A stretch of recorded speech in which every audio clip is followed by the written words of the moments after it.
बिस्मिल्लाहिर्रहमानिर्रहीम। अस्सलाम वालेकुम नाज़रीन, मैं हूं मोहम्मद ज़ुबैर। अस्सलाम वालेकुम नाज़रीन, मैं हूँ वजीहा ज़ुबैर। नाज़रीन, आज का टॉपिक इतना मज़ेदार है। आज हम ये बात करेंगे कि पेरेंटिंग विद लव या हाउ टू इंजॉय पेरेंटिंग, यानी बच्चों की तरबियत को किस तरह इंजॉय किया जाए, बच्चों की तरबियत से किस तरह लुत्फ़अंदोज़ हुआ जाए, और ये जानना ज़रूरी क्यों है, हम ये भी बात करेंगे। बिल्कुल। बहुत सारे वालिदैन हम आज देखते हैं, लोग हमसे बात करते हैं, राब्ता करते हैं, और सबका तजुर्बा है कि वालिदैन तन्हाई का शिकार हैं। वो ये रो रो के हमें बता रहे होते हैं कि बच्चे हमें वक्त नहीं देते, हमारे पास आके बैठ के बात नहीं करते। तो वालिदैन जिस तन्हाई का शिकार हैं, बच्चे छोड़ के चले जाते हैं। ऐसे ऐसे वालिदैन हमें मिलते हैं कि हमें हैरत होती है कि 4 बच्चे और चारों के चारों बच्चे अलग रह रहे हैं। इनमें वो बच्चे भी हैं जिनकी शादी नहीं हुई, वो भी अलग रह रहे हैं। माँ बाप के साथ रहने के लिए तैयार नहीं है, बाप के साथ माँ के साथ रहने के लिए तैयार नहीं है। और इस तरह की बेशुमार एग्जाम्पल्स हमें मिल रही हैं कि इकलौता बेटा है, मुल्क छोड़ के चला गया। अपने बहुत माँ, सारे एग्जाम्पल्स हैं ऐसे हमारे हाँ, पास। अपनी माँ को अपने बाप को छोड़ के। नाज़रीन, वालिदैन कुछ गलतियाँ करते हैं, जिस गलतियों की सज़ा उनको मिलती है आगे चल के। वो क्या गलतियाँ हैं? सबसे बड़ी गलती ये है कि वो पेरेंटिंग को इंजॉय नहीं करते, बिल्कुल सही बच्चों के बात है। साथ वो वाला रिलेशन नहीं बना पाते कि जिसकी वजह से बच्चों को वो हाथ पकड़ के कह सकें, नहीं बेटा नहीं जाओगे तुम, हम मना कर रहे हैं तुम्हें। और बच्चा दिल पे पत्थर रखे नहीं, मोहब्बत में कहेगा हाँ मैं नहीं जाऊंगा, मुझे नहीं जाना। हमारी सोसाइटी का सबसे बड़ा मसला है ना, वो ये है कि हम लोग माजी में रहना पसंद करते हैं।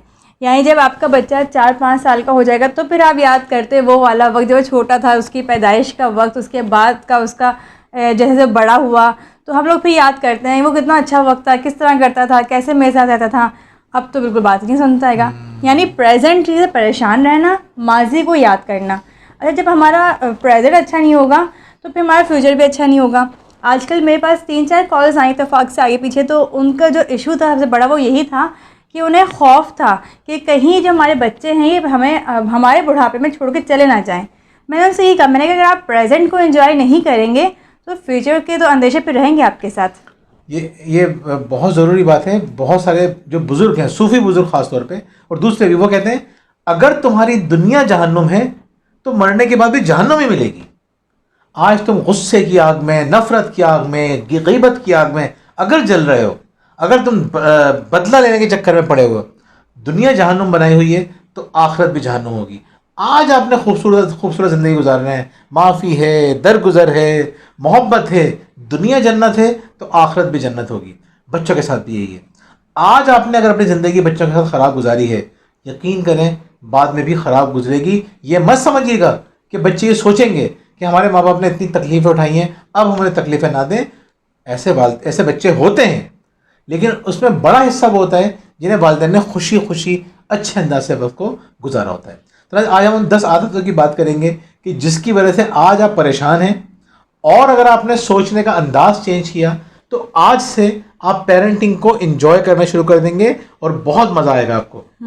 10 बातें कौन सी हैं? पहली बात ये है, मैं बता दूं या आप बताएंगी? आप बता दीजिए। चलो मैं बता देता हूँ। एक्सप्लेन तो क्योंकि आपको करना है, आपका ज़्यादा वास्ता पड़ता है। जिन चीज़ों से मेरा वास्ता पड़ता है मैं बताऊंगा, जिनसे इनका वास्ता पड़ता है उसको ज़्यादा ये बताएंगी। इसी तरह से हम ये देखेंगे कि मुख्तलिफ एज के बच्चे होते हैं, तो ज़रूरी नहीं है कि 10 की 10 बातें छोटे बच्चों में होंगी, कुछ टीनेजर्स के अंदर होंगी, कुछ बड़ों में होंगी, कुछ छोटे बच्चों में होंगी। बड़ी दिलचस्प बातें हम आपको बताएंगे, और हम ये भी बताएंगे कि उसको किस तरह से डील करना है आप लोगों को। पहली बात, बच्चों की आदत होती है कि पीछे पीछे चल रहे होते हैं, फॉलो कर रहे होते हैं, कपड़े खींच रहे होते हैं, गोद में आने की जिद कर रहे होते हैं, और ऐसे मौक़ों पे वालिदैन शदीद गुस्से में आ जाते हैं और परेशान हो जाते हैं। बाज़ वक़्त माएँ पिटाई कर देती हैं, डांट देती हैं। वो कहती हैं बच्चों ने हमें बहुत परेशान करके रखा हुआ है, बच्चों ने हमें पागल करके रखा हुआ है। तो अब आप बताएं क्या होता क्या है? अच्छा, ये जो सूरत हाल है ये तमाम पेरेंट्स के साथ, स्पेशली मदर्स के साथ तो होती है।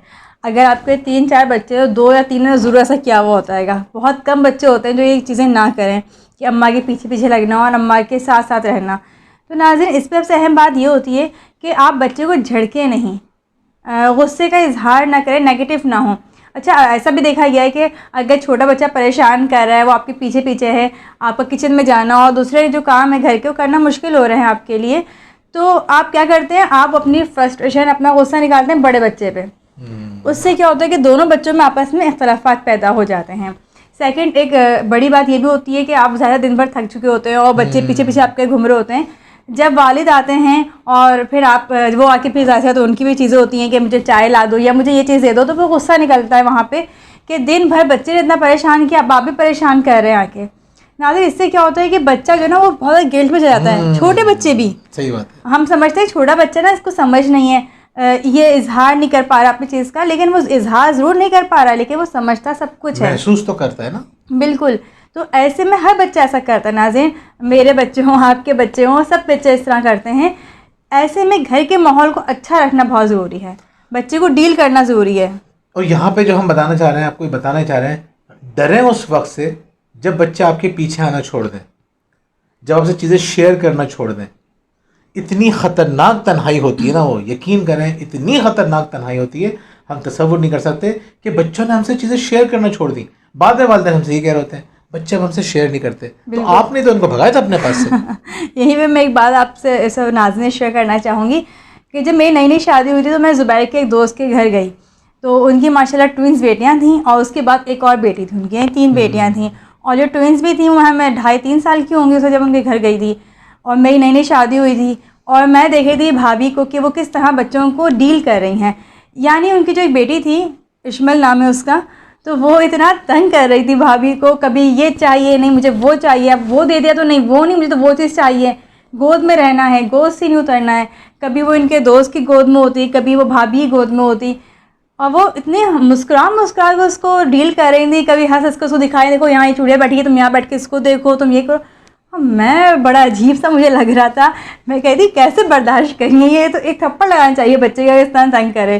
तो उसको कितनी नॉलेज नहीं थी, इतना अंदाज़ा नहीं था, लेकिन मुझे वाकई में भाभी को देख के बहुत हैरत हो रही थी। फिर आप यकीन करें, काफ़ी अर्से तक हमारा मिलना नहीं हुआ, तो अभी कुछ दिन पहले मैं गई और माशाल्लाह से इश्मल 12 साल पहले की बात है, वो माशाल्लाह 13-14 साल की हो गई हैं, 14-15 साल की हो गई हैं अब, माशाल्लाह 14-15 साल की हो गई है वो बच्ची। और उसकी खाला आई हुई थी और बातचीत चल रही थी इश्मल के हवाले से, तो मैंने कहा इश्मल माशाल्लाह बड़ी हो गई है। तो ये खाला ने कहा बड़ी तो हो गई है, लेकिन सिर्फ कद में बड़ी हुई है वो वैसी अभी भी। मैंने कहा इसका बचपन मुझे भी याद है। कहने लगी इश्मल जो है ना, जहाँ होती हैं तो वो बस बच्ची बनी हुई होती हैं। लेकिन आप एक बात नोट करें, इतने बच्चे हैं आपके ख़ानदान में इतने बच्चे हैं आपके फैमिली में, लेकिन आप लोग डिस्कस इश्मल को ही करते हैं। कहने ये बात बिल्कुल सही कह रही, इश्मल ना हो ना फैमिली में तो हम इंजॉय नहीं कर सकते। तो देखिए भाभी ने उस बच्चे को इतने तरीके से, इतना पॉजिटिवली उसको डील किया कि वो बड़े हो गए ना, उसके अंदर ये चीज़, गुस्सा नहीं आया इस चीज़ को लेके, या वो चिड़चिड़ी नहीं हुई, बल्कि बहुत ही प्यारी और बहुत ही अच्छी बच्ची निकली वो। अच्छा, उनकी फैमिली बॉन्डिंग नज़र आती है। आसिम भाई हैं जो इश्मल के जो फादर है, वो मेरे दोस्त हैं, इतनी मोहब्बत से डील करते हैं। उनकी एक्टिविटीज़ हमें नज़र आती हैं कि बड़ी मोहब्बत से सारे के सारे काम कर रहे होते हैं। एक अच्छी, हेल्दी, ज़बरदस्त फैमिली हमें नज़र आती है। क्यों? उन्होंने उस वक्त को बहुत अच्छी तरह गुजारा जिस तरह गुजारना चाहिए। तो अब हमारे 9 पॉइंट बचते हैं, हम थोड़ा जल्दी जल्दी कवर करेंगे। कुछ पॉइंट हमारे बहुत जल्दी से गुजरेंगे, कुछ थोड़े से फिर तफसील में जाना ज़रूरी है।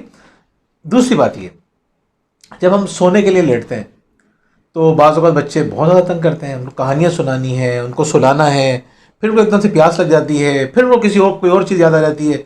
ना तो वो खुद सोना चाह रहे होते हैं, ना वो अपनी माँ को या बाप को सोने दे रहे होते हैं। वो सिर्फ एक परेशान करना चाह रहे होते हैं, वो नींद उनको, अगर आप भी होते नींद भगा रहे होते हैं, और चाहते हैं कि माँ और या बाप जो भी हैं वो हमारे साथ इंगेज रहें, उन्हें हम परेशान रखें। और मतलब बाकी बच्चे भी उससे डिस्टर्ब हो रहे होते हैं कि एक बच्चा चाह रहा होता है कि माँ जो मुझे टाइम दे या बाप मुझे टाइम दे, तो फैमिली डिस्टर्ब होती है इस चीज़ से। और ये हमारे साथ तो बहुत ज़्यादा हुआ। यानी हादिया ने हमें बिल्कुल तंग नहीं किया। यानी लोग रश करते थे कि भाई कैसी बेटी है आपकी, तंग ही नहीं करती, वो कभी तंग नहीं करती थी। लेकिन हरमीन ने आके हमें बताया है कि भाई पेरेंटिंग भी कोई काम है पेरेंटिंग की भी काम है। मैं कहता था, खास जैसे सोने की हम बात कर रहे हैं, वो सोने के लिए लेट गई, अब उसको फिर कोई काम याद आ जाएगा। अब वो कहेगी कि मुझे पानी चाहिए, अच्छा भाई पानी दे दिया, थोड़ी देर कुछ और चीज़ चाहिए होगी, वो चीज़ दे दी। अब उसको वॉशरूम जाना है, अच्छा भाई वॉशरूम चले जा। अब वॉशरूम से आने के बाद फिर उसको कुछ और चीज़ याद आ जाएगी, पानी।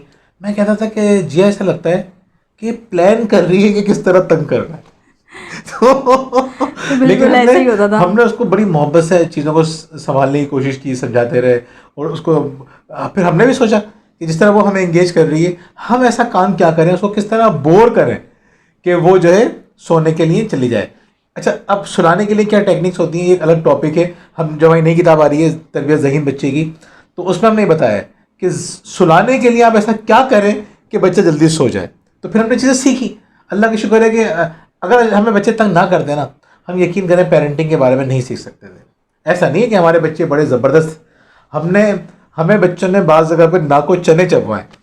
हरमीन ने स्पेशली, हरमीन ने तंग ना किया होगा तो हम वाकई में, हमने बहुत पढ़ा पेरेंटिंग पे हरमीन की पैदाइश के बाद से। हाँ, हम पेरेंटिंग को समझ ही नहीं सकते थे अगर हमने बच्चों को इस तरह से ना देखा होता। आगे हम अगले पॉइंट में भी बताएंगे कि वो क्या चीज़ें जो हमने सीखी और हमने लोगों के अंदर देखी और लोगों से क्या सीखा हमने।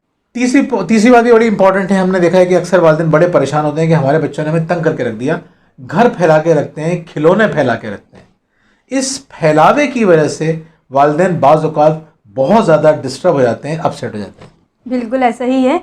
मैं तो कहती हूँ बच्चों के खेलने के लिए एक रूम होना चाहिए कि जहाँ वो खेलें, अपनी मर्ज़ी से चीज़ें फैलाएं, अपने हिसाब से रखें, लेकिन साथ साथ बच्चों को डिसिप्लिन करना ज़रूरी होता है कि आपने खेल लिया, आप समेट दीजिए।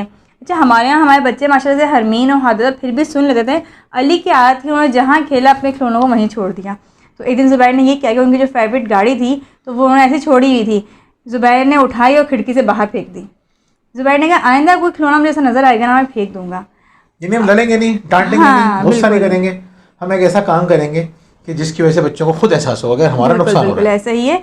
यानी देखिए ना, पेरेंट्स करते क्या है, चीख पुकार हो रही थी। मैंने बहुत से घरों में देखा है कि वालदा चीख रही होती है, इतना फैला हुआ क्या वह समेटा नहीं है अभी तक, चीज़ें वैसी ही फैली हुई हैं। होता क्या उसके बाद चीज़ें फिर भी नहीं सिमटती हैं, हाँ, सिमटती नहीं है, वक्ती तौर पे हो जाएगा, लेकिन फिर दोबारा वही वही चलता रहता हैबिट है। नहीं बनती ना बच्चे हैबिट की। वो अगर उस वक्त आपके शोर शराबा करने से समेट भी लेगा, नेक्स्ट टाइम वैसे ही फैला देगा।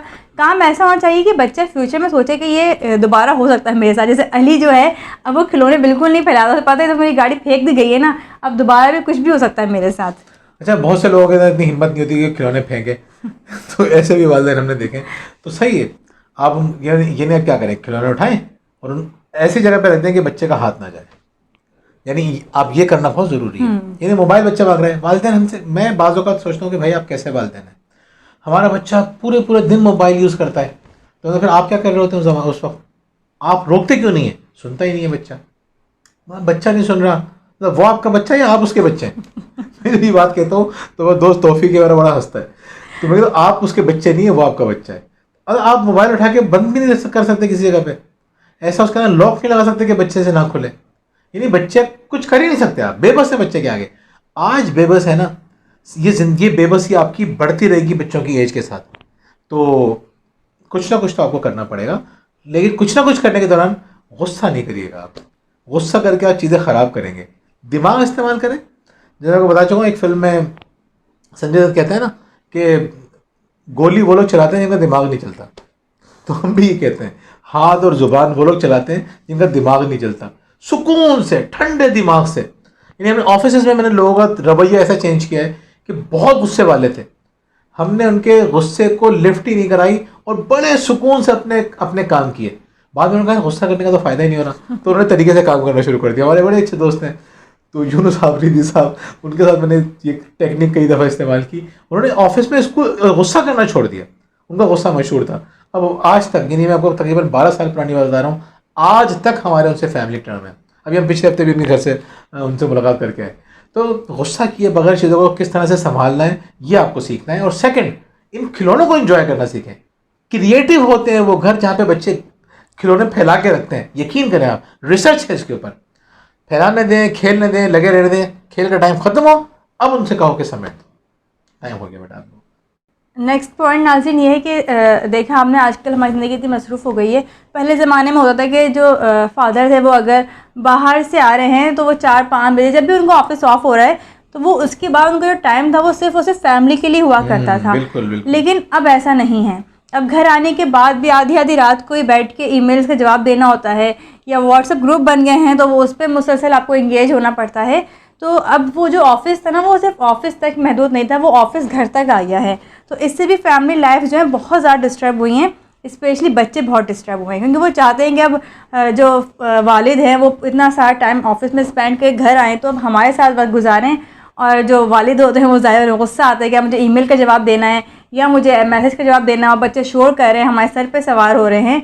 तो बहुत ज़्यादा घर का माहौल से ख़राब होता है, बच्चे भी बहुत ज़्यादा परेशान हो जाते हैं इस चीज़ से। तो देखें इसका हल भी बताना चाहिए हमें। सबसे पहले तो इसका हल ये है कि अपने आप को खुशनसीब वालिदैन समझिए। अगर बच्चे आपके पास खुद आ रहे हैं खेलने के लिए और तंग करने के लिए, अगर बच्चे आपके पास खेलने के लिए, तंग नहीं करने के लिए आ रहे हैं, तो आप यकीन करें बहुत बड़ा नुकसान हो रहा है आप लोगों का। तो ये बात ध्यान में बिठा लीजिए। दूसरी बात, अगर बच्चा आपके पास आता है ना, बच्चे कहते हैं बेटा मुझे सिर्फ 10 मिनट दे दो। वैसे तो कोशिश ये होनी चाहिए, हमने अच्छे लोगों को ही देखा है कि वो ऑफिस में छोड़ कर आते हैं और घर को घर में छोड़कर ऑफिस जाते हैं। घर की टेंशन है, ऑफिस लेके नहीं जाते, इसलिए ऑफिस में भरपूर परफॉर्मेंस होती है, इसलिए उनकी तरक्की के चांसेस ज़्यादा होते हैं। जिन लोगों के घर का अच्छा वक्त नहीं गुजर रहा होता, उन्हीं की परफॉर्मेंस ऑफिस में ख़राब होती है। इसमें मैंने कई दफ़ा लोगों से बात की, और सेल्स की टीम जब मैं देख रहा होता हूँ, सेल्स में परफॉर्मेंस किसकी ख़राब होती है? जो घर से लड़के आता है, घर से परेशान आता है। और घर में परफॉर्मेंस किसकी ख़राब होती है? जो ऑफिस से लड़के आता है। तो ये दोनों आपस में इंटरलिंक्ड होती हैं, लेकिन घर का बड़ा अमल दखल होता है। तो आपको ये समझ लेना चाहिए कि बच्चे तंग कर रहे हैं, तो इसमें आपको खुश होना चाहिए। सेकंड चीज़ है कि बच्चों से कहे बेटा सिर्फ 10 मिनट दे दो, 10 मिनट मेरा काम हो जाएगा, फिर खेलते हैं। और अगर 15 मिनट हो जाते हैं कभी, इसको रूटीन ही बनाइए, तो बच्चे से सिर्फ 5 मिनट और दे दें, बच्चे समझ जाएंगे। अच्छा, हमारा तो एक बड़ा मसला ये भी, जब हम वीडियो बना रहे होते हैं तो ये वीडियो हम पेरेंट्स के लिए बना रहे होते हैं, लेकिन हमारे बच्चे हमारे सामने बैठे हुए वीडियो सुन रहे होते हैं, बोल क्या रहे हैं, बना क्या रहे हैं वीडियो। तो अगर कभी ऐसा होता है कि ज़ुबैर थोड़ा स्ट्रिक्टली यानी कि कह भी देना कि भाई ऐसा मैं काम कर रहा हूँ, इस रूम में नहीं आना, तो फ़ौरन बच्चे आगे से कहते हैं कि आप तो कहते हैं डांटना मना, डांट क्यों रहे हैं? भाई डांट थोड़े, तुम्हें समझा रहे हैं हम। तो इस तरह ज़ुबैर और मैं भी आपस में अगर थोड़ा कभी होता है कि साहब मियाँ बीवी हैं, कभी ये लॉड हो जाते हैं, मैं कभी लॉडली बात कर लेती हूँ, तो आगे बच्चे कहते हैं लड़ना बुरी बात है, आप तो वीडियोस बनाते हैं कि लड़ना नहीं चाहिए। हम लड़ नहीं रहे, हम बात कर रहे हैं। तो मुझे लगता है कि इससे भी हमारे घर का माहौल काफ़ी अच्छा हो रहा है कि हमारे बच्चे इन चीज़ों को समझ रहे हैं, क्या सही है क्या गलत है, और हम बच्चों को वहाँ टोकते नहीं हैं कि तुम हमें समझा रहे हो। देखें, गुस्सा बच्चों पे आ जाता है और आप गुस्सा कर भी देते हैं। यानी हम ऐसा थोड़ी है कि हमने कभी ज़िंदगी में हमने ऐसा लोगों को समझाया है कि गुस्सा नहीं करना, लड़ना नहीं, डांटना नहीं, मारना नहीं। ये समझाने का मतलब ये कतई नहीं होता कि हम ये भी कह रहे हो कि हम परफेक्ट हैं, हम गुस्सा नहीं करते, हम डांटते नहीं हैं, हम मारते नहीं हैं। ये हमने कभी नहीं कहा। हम जिस माहौल में पल पल के बड़े हुए हैं, यकीन करें नेगेटिविटी हमारे दिमाग में भी है, हमने भी चीज़ें सीखी हैं, लेकिन हम अल्लाह ताला से दुआ भी करते हैं और हम कोशिश भी करते हैं कि इस नेगेटिविटी का इजहार ना करें, मतलब गुस्सा ना करें, बच्चों को डांटें नहीं। बच्चों को मारने पे तो हम बहुत ज़्यादा बुरा समझते हैं, लेकिन हम कोशिश करते हैं कि जो बातें हम सिखा रहे हैं उस पर अमल करें। लेकिन इसका मतलब ये नहीं है कि हम सब बातों पे अमल भी करते हैं।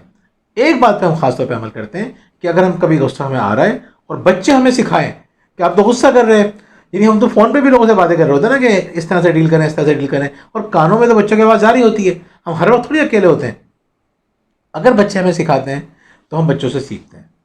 हम बच्चों से ये नहीं कहते कि हमें मत सिखाओ।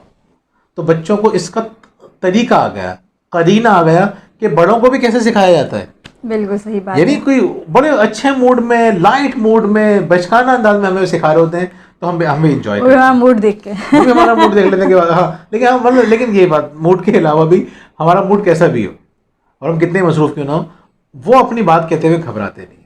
ये एक बहुत अच्छी बात है। बिल्कुल। तो ये कि अपने बच्चों को ये बताइए कि बेटा सिर्फ 10 मिनट हमें दे दो, हम 10 मिनट में काम करेंगे, फिर खेलेंगे, फिर खेलें उनके साथ। ऑफिस को खुदा के वास्ते ऑफिस को ऑफिस पे छोड़कर आए। हमें अंदाज़ा है जिस तरह की टफ जिंदगी हो गई है, लोगों की नौकरियां खतरे में होती हैं, लोगों के कारोबार अटके हुए होते हैं, हम समझते हैं, हम आपकी मजबूरी समझते हैं, क्योंकि हमें पता है ये मशवरे देना बहुत आसान होता है कि छोड़ दो घर को घर में और ऑफिस को ऑफिस में, आसान होता है मशवरा देना, लेकिन हम कोशिश करके उसको बैलेंस, वर्क लाइफ बैलेंस के ऊपर दुनिया में बहुत बात की जा रही है और हम कर सकते हैं।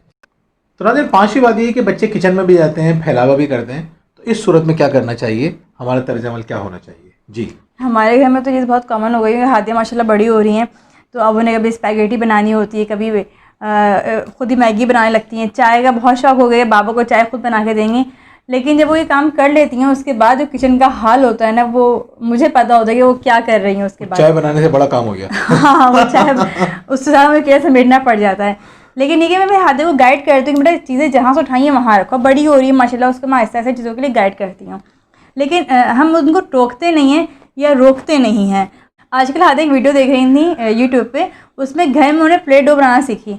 अच्छा, उन्होंने मुझसे कहा कि मैं बना लूँ, तो पहले मैं तो मना किया, नहीं घर में कुछ नहीं करो इस तरह से, क्योंकि ऐसे तो मैदे से और चीज़ों से बन रही थी। लेकिन ज़ुबैर जो है वो इस मामले में ज़्यादा क्या है, आज़ादी।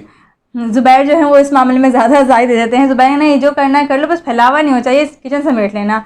और माशाल्लाह उसने इतनी बेहतरीन प्लेडो बनाई, उसकी उसने वीडियो बनाई और अपने बाकी कज़न्स को भेजी और सब उससे बहुत ज़्यादा मुतासिर हुए और सब ने बनाई। तो मतलब ये कि बच्चों को अगर आप थोड़ी सी आज़ादी दें, हाँ कर लो काम, तो उनकी जो क्रिएटिविटी है ना वो सामने निकल के आती है। अच्छा, इसमें एक परेशान होना नहीं चाहिए। दूसरी बात, उनको सेफ्टी मेजर ज़रूर बता दीजिए। यानी कोई भी ऐसा काम बच्चों को ना करने दें, खुदा ना खास्ता आग लग सकती है, जल सकते हैं। जिस एज में जो चीज़ सिखानी है उस एज में ही वही काम उनको करने दें, और उनको पूरा तरीका बताएं कि बेटा देखो इस तरह बचते हैं, इस तरह सेफ्टी होती है। हम चूल्हे भी बताते हैं कि कौन सा यूज़ करना है, कौन सा यूज़ करना। ये मैं तो हाथी को ये भी कहता हूँ, जैसे ओवन के जैसे 2 चूल्हे हैं, मैं कहता हूँ पीछे वाले चूल्हे पे बनाओ, तो हमें अंदाज़ा होता है चीज़ें गिरेंगी नहीं। बिल्कुल और सही है। तरीके से जो मैं समझता हूँ, मैं किचन के हवाले से वो मैं बता देता हूँ, जो ये समझती हैं वो बता देती हैं। अच्छा नाज़रीन, एक बात बहुत अहम और भी है कि घर में बच्चे होते हैं तो ये ग्लास वगैरह हो गई, आपके प्लेटें शीशे की हो गई, वो टूट जाती हैं, बच्चों जानबूझ के नहीं तोड़ते, टूट जाती हैं। तो बहुत से घरों में बहुत शोर शराबा होता है इस पर और बहुत डांट पड़ रही होती है। आप यकीन करें, हमारे घर में हमारे बच्चे जो हैं वो मतलब एक दफ़ा तो ऐसा हुआ कि एक हफ्ते में हमारे पूरे गिलास बिल्कुल नए गिलास से टूट चुके थे। लेकिन हमने एक दफ़े बच्चों को डांटा नहीं कि क्यों टूटा, जो चीज़ टूट गई है ना वो दोबारा साबित तो हो सकती नहीं है। और हमारी इसी आदत की वजह से ज़ुबैर की माशाल्लाह 4 बहनें हैं, तो वो हमारे घर आने में उन्हें कोई मसला नहीं होता, बहुत कंफर्टेबल रहती हैं। सिर्फ मैं एक फ़ोन करती हूँ तुम लोगों को आना है रुकने के लिए, तो वो कहते हैं बस हम लोग आ रहे हैं। और ख़ुद भी ये कहती हैं कि हम बहुत ज़्यादा कंफर्टेबल रहते हैं आपके घर में रह के। उसकी वजह ये कि हम फजूल की रोक टोक नहीं करते बच्चों पे कि यहाँ नहीं बैठना है, यहाँ नहीं खाना है, या तुम लोगों को ये चीज़ जो है इस तरह नहीं उठानी है। अपनी मर्ज़ी सब कुछ करो, बस सेफ्टी अपनी रखनी कि आपको कोई ख़तरा ना हो या आपको कोई नुकसान ना पहुँचे। इसमें मैं एक और छोटी सी बात बता दूं कि चीज़ों को इतना इम्पोर्टेंट मत बनाएं कि वो आपके रिश्ते ख़राब कर दें। ना, बच्चों के टॉयज़ हैं, अगर किसी ने ख़राब कर दिया, ले लिया, तो कोई परेशानी की बात नहीं है, दोबारा आ जाएगी वो चीज़। बिल्कुल सही बात है। मर्दों को, ख़वातीन को इतना दिल बड़ा रखना चाहिए कि बच्चे अगर लेके भी जा रहे हैं ना, तो हाँ बच्चों को एक चीज़ सिखाएं, हाँ ले जाओ कोई मसला नहीं है। बच्चे शेयर कर रहे हो, इस पर आपका दिल बड़ा होना चाहिए। ये नहीं सोचे इतनी महंगी चीज़ दे दी, कोई चीज़ महंगी नहीं होती, इन रिश्तों से कीमती कोई चीज़ नहीं होती। बच्चे कोई चीज़ तोड़ रहे हैं, कोई चीज़ ख़राब कर रहे हैं, यकीन करें इन चीज़ों की वजह से रिश्तों को ख़राब मत कीजिए आप। ये चीज़ें आपके रिश्तों से बढ़कर नहीं हैं, रिश्ते बहुत कीमती हैं। ये रिश्ते जो आपको खुशियाँ देते हैं, वो 2000 की का गिफ्ट या 5000 की चीज़ या एक कोई खिलौना या कोई सस्ता या महंगा खिलौना, उसका सब्स्टिट्यूट नहीं हो सकता। बिल्कुल, और ये बात यह बताने का मकसद भी ये है कि बहुत से घरों में ऐसा होता है कि ख़वातीन जो हैं वो इतनी सेंसिटिव होती हैं चीज़ों के मामले में कि उनके जो घर जो उनके मेहमान बच्चे रुकने के लिए आए हुए होते हैं, उनको परेशान कर रही होती है बहुत ज़्यादा कि ये सोफ़ा है तो इस पर इस तरह नहीं बैठना, या इस चेयर को इस तरह नहीं घसीटना, या इस गिलास को तुमने इस तरह क्यों उठाया।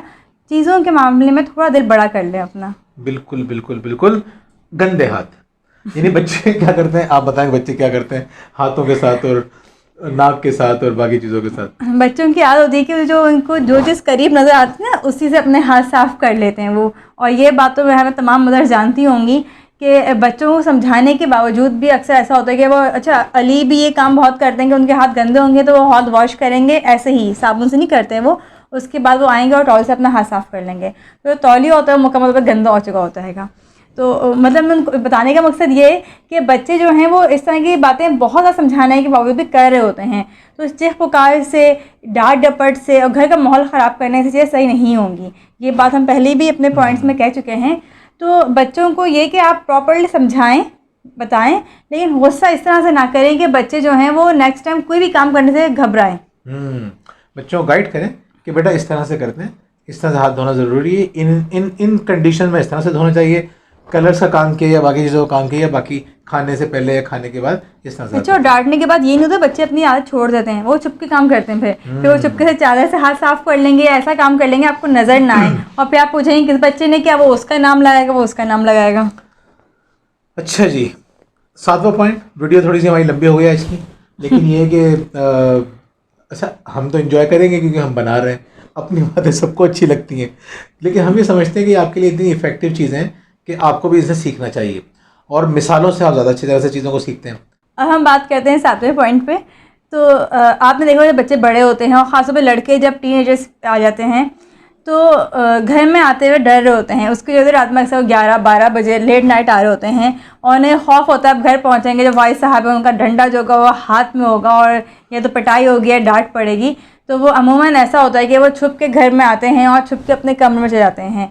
तो ये डर जो है, ये खौफ जो है, ये आगे जाके बहुत नुकसान पहुँचाता है माँ और बाप दोनों को। आप क्या कहेंगे इस बारे में? देखिए, बहुत ज़रूरी है। अगर आपका फ्रेंडली रिलेशनशिप है अपने बच्चे से, फिर तो मसला ही नहीं होता। आप कहते थे, एक साहब जो थे वो कहते हैं कि उनका बेटा जो है वो एक मजहबी प्रोग्राम में जाने लगा, और ये थोड़ा उनको तशवीश हुई कि यहाँ पे कुछ नेगेटिव बातें सिखाई जाती हैं, थोड़ी सी ऐसी बातें सिखाई जाती हैं जो कि नुकसानदेह, नफरत फैला रही हैं लोगों के अंदर। तो कहने लगे, बेटा वहाँ तुम क्यों जाते हो? बोलता मैं तो इसलिए जाता हूँ कि अच्छी बातें सीखता हूँ। तो उनके अब्बा ने कहा, अब मैं तुम्हारे साथ जाऊँगा, तुम जब भी जाओगे ना तो मैं तुम्हारे साथ जाऊँगा।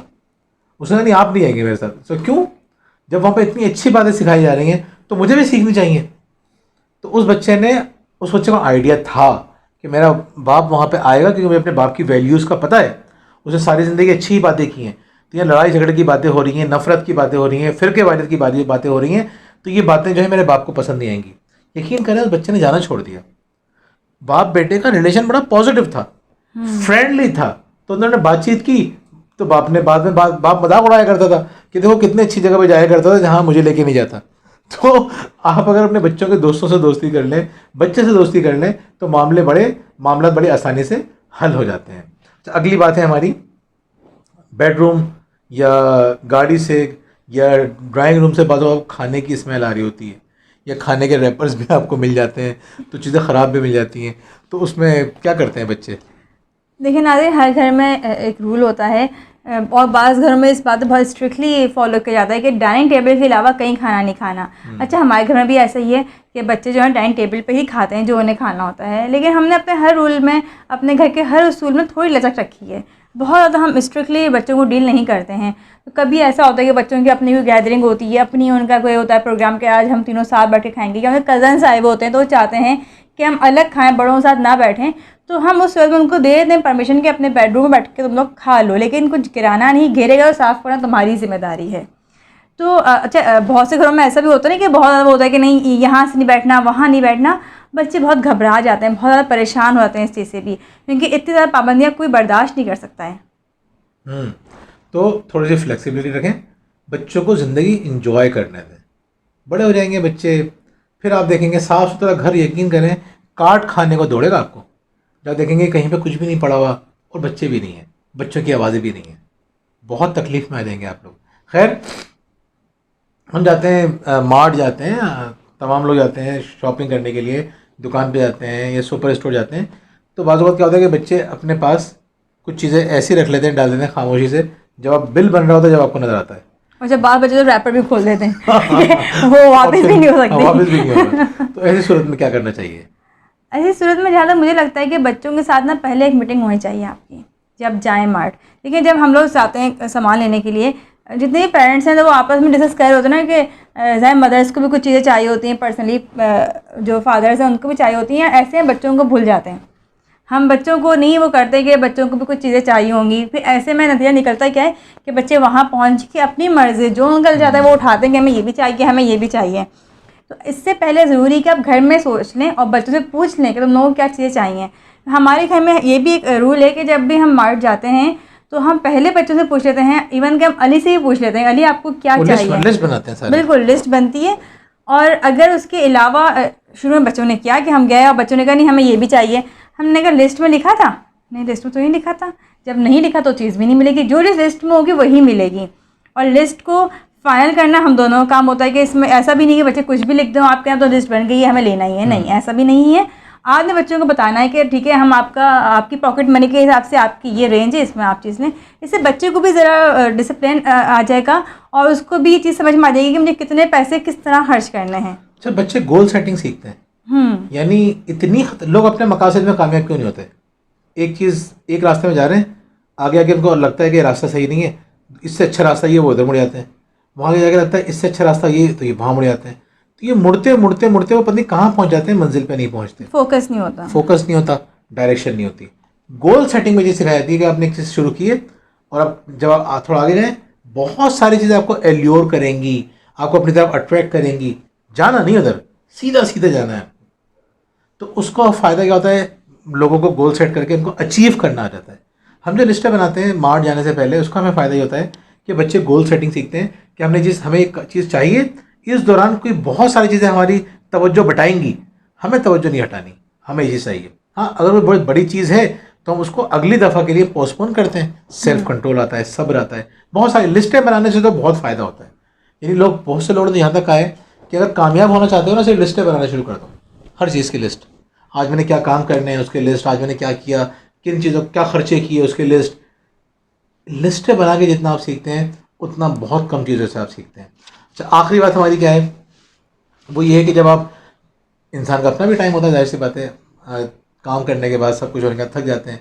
कभी आप मूवी देख रहे होते हैं, कभी गाने सुन रहे होते हैं, कभी वीडियोस देख रहे होते हैं यूट्यूब पे, तो उस मोबाइल यूज़ कर रहे होते मोबाइल हैं। यूज़ कर रहे होते हैं, तो उस वक्त बच्चे क्या करते हैं?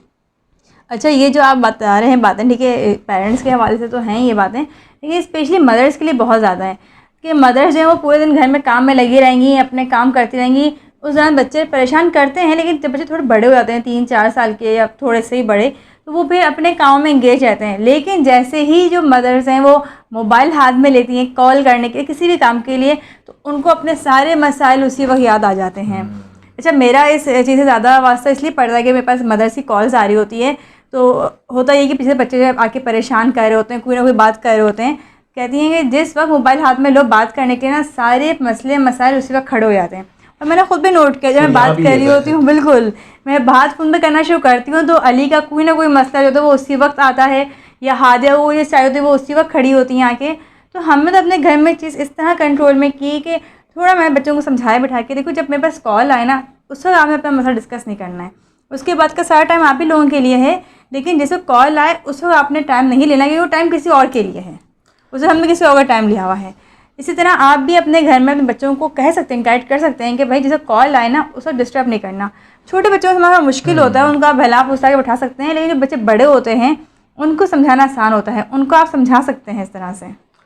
नाज़रीन, बातें बहुत सारी हो सकती हैं, लेकिन हमें खुद भी सोचना चाहिए कि बच्चे हमें किस किस तरह तंग कर रहे हैं। बज़ाहिर हकीकत में तो वो हमारी तवज्जो चाह रहे हैं, मोहब्बत चाह रहे हैं, बिल्कुल उसी तरह जिस तरह एक वक्त आएगा हमें उनकी मोहब्बत की, उनकी तवज्जो की ज़रूरत होगी। तो ये प्रोसेस होता है। आप मोहब्बत दे के सिखा रहे होते हैं कि मोहब्बत किस तरह दी जाती है, और जब आप बच्चों को डांट रहे होते हैं, उनको अपने आप से दूर कर रहे होते हैं, तो ये सिखा रहे होते हैं हम कि भाई जब खुद अपने काम में लगे हुए हो ना, तो किस तरह से सामने वाले को मना करना है और काम नहीं करना। तो बच्चे हमसे सीख रहे होते हैं। मोहब्बत करना बच्चों को सिखाना बहुत ज़रूरी है, और मोहब्बत करना आप सिखाएंगे मोहब्बत करके। बिल्कुल, और आगे जो हमें 10 पॉइंट्स आप पे डिस्कस किए हैं, 10 बातें बच्चों की डिस्कस की हैं, उसकी वजह यही है कि आप इन चीज़ों से मोहब्बत करें बच्चों की, इनसे उलझे नहीं, क्योंकि ये फ्यूचर में आप बहुत ज़्यादा परेशान होंगे जब इन चीज़ों को आप याद करेंगे। और आखिरी जो बात है इन सारी बातों का जो लुब्बे लुबाब है वो ये कि you can change your self by changing your mind. अपना जहन चेंज करके, अपने ख्यालात को चेंज करके आप अपने आप को चेंज कर सकते हैं, अपनी लाइफ को चेंज कर सकते हैं। अपने बच्चों को मोहब्बत से हैंडल करना सीखिए, बच्चों की चीज़ों को इंजॉय करना सीखिए। जिन चीज़ों पे कल तक आपको गुस्सा आता था, आज उन चीज़ों को मोहब्बत से और ख़ुशी से देखना शुरू कर दीजिए। यकीन करें ज़िंदगी मुकम्मल तौर पे तब्दील हो जाएगी। बहुत बहुत शुक्रिया, अगली वीडियो में फिर मुलाकात होगी। Thank you Wajiha. अल्लाह हाफिज़। अल्लाह हाफ़िज़।